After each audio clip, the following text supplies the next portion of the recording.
Pretty much everyone expected Khamzat Chimaev to destroy veteran Nate Diaz at UFC 279. After all, he's been on a hot run and Diablo hasn't been at his best for quite some time now. But Champagne Poppy, aka Drizzy Drake, was backing the Stockton slugger, and apparently he even bet $50,000 on the 37-year-old, and in today's video, that's exactly what we're talking about. So without further ado, let's dive right in. First off, Drake bets $50,000 on Nate. Drake is known for spending money lavishly. For whatever reason, he seemed to believe that Nate had a chance against Khamzat, and he was so sure that he bet a hefty sum of cash on the result. This news was broken by the official Instagram page of MMA Uncensored. The betting slip shows that Drake's wager will pay out an incredible $460,000. Although the sum of $50,000 may be a lot of money to most of us, it's pretty much nothing for the Hotline Bling singer. After all, his reported net worth is a staggering $250 million US, and we're pretty sure he has a lot more too. Plus, in the past, he's placed large bets on earlier UFC fights. He's a big fan of sports and is very passionate about all of it. There has also been a lot of jokes about the so-called Drake curse. Fans seem to believe that whoever he's betting on ends up losing. Most recently, he had $200K on Kamaru Usman defeating Leon Edwards, but he lost all of them after the Brit unexpectedly came out on top. On the same night, he also backed Jose Aldo to beat Merab Dvalishvili, but that also went against him, and he ended up losing around $230,000 here as well. So yeah, the infamous Drake curse is alive and well. Next up, he has made some money at times though. As it is with gambling, sometimes you win, sometimes you lose. While the "everyone who Drake supports loses" is a very funny meme, it's just not true. At times, he's made quite a bit of money from this as well. He's one of the wealthiest rappers in the business, and he often places enormous bets on fights. During the UFC London event in July, the Canadian rapper was backing Paddy Pimblett and female flyweight competitor Molly McCann. Both of them ended up winning, and Drizzy received a huge sum of $3 million. Following this news, both the British fighter asked him to give them Rolex watches, and he happily obliged. Reportedly, the gifts were over $100,000 each. We have to say, it's kinda wholesome to see that the rapper is so into the UFC.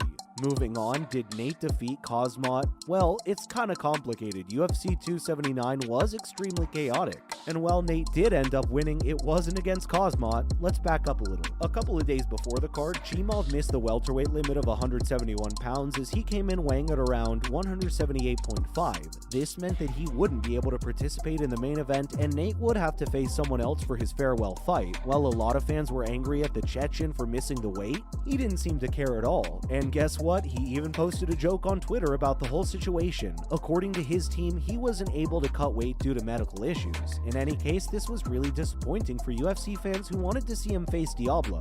Thankfully, American Tony Ferguson stepped up to face Nate in the main event. As for Khamzat, Kevin Holland was chosen as his opponent. Up next, Nate defeats Ferguson. It was a battle of the veterans, but only one of them could come out on top, and it was Diaz who collected his first victory over 3 years, after forcing his opponent to tap in the 4th round. This win allowed him to avoid a 3rd straight loss and ended his UFC career in style. He had been very good during the entire fight, and he drilled Ferguson with a flurry of shots throughout the first 3 rounds. Following that, he did even more damage with piercing blows to his opponent's head before pulling off a guillotine choke and making his opponent give up. This defeat also meant that Ferguson now has a 5-match losing streak, and his UFC future is seriously in jeopardy. He's quite obviously not the same elite fighter he used to be, and if you ask us, he should hang up his gloves. For Diaz, he's now a free man, and he plans to pursue a different sport, which is likely to be boxing.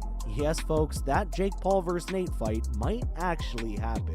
He also left the door open for his return to the UFC, but if you ask us, that'll only happen if they manage to arrange a trilogy bout against Conor McGregor. But in any case, it was a very fitting farewell for the man who's been an extremely valuable asset to the UFC for a very, very long time. We really hope he finds success in whatever he chooses to do next. Moving on, what happened to Khamzat? Khamzat, who would have potentially split Nate in half, made quick work of Calvin Holland. In fact, he didn't even absorb a single blow before making his opponent tap out in an opening round victory. In just 3 minutes, he once again told the world that he was one of the best MMA fighters in the entire world. While in the future, people may question his ability to make weight, there's absolutely no doubting his absurd skill inside the octagon. It was an incredibly impressive performance, and anyone who faces him next should be really worried. After the fight, Chimaev claimed that he aims to win the titles at both welterweight and middleweight, and while he certainly can based on ability, it's still pretty audacious coming from someone who still hasn't won gold at the UFC. Although, you have to admire how he's embracing the villainous persona. As for the bets, they were all called off. In a way, you could say that was the ultimate Drake curse. And now it's time to move on to some more related news. Other related news, first up, fans boo a tribute to the Queen. Earlier this week, Queen Elizabeth passed away at the age of 96 and sent the entire world into mourning. At a UFC 279, a big screen tribute to her in Las Vegas was met by a loud chorus of boos from fans in attendance. As soon as her face showed up, they all started booing angrily, and others were laughing while listening to the jeers. It's pretty unclear why the crowd was so mad at the late monarch, but UFC fights are pretty much known for being rowdy. The Queen was never even said anything about the promotion, although it's known that she enjoyed betting on horses and even enjoyed other testosterone-fueled sports such as deer stalking and grouse shooting. In the United Kingdom, most sports have been called off this weekend, even as the US Open. A moment of silence was beautifully observed. Footage of the UFC crowd being disrespectful towards the late Queen soon went viral on the internet, and people were shocked and hurt that someone would make fun of such a wonderful and inspiring woman. Up next, Kamaru on losing to Leon Edwards. On a recent episode of the Joe Rogan Experience, Kamaru Usman talked about his recent loss against Leon Edwards. For the record, this is only the second loss of his entire career, and Kamaru expressed that for the most part, he was okay after losing. Yeah, he was disappointed, but he wasn't as bummed as he was after the first fight he lost.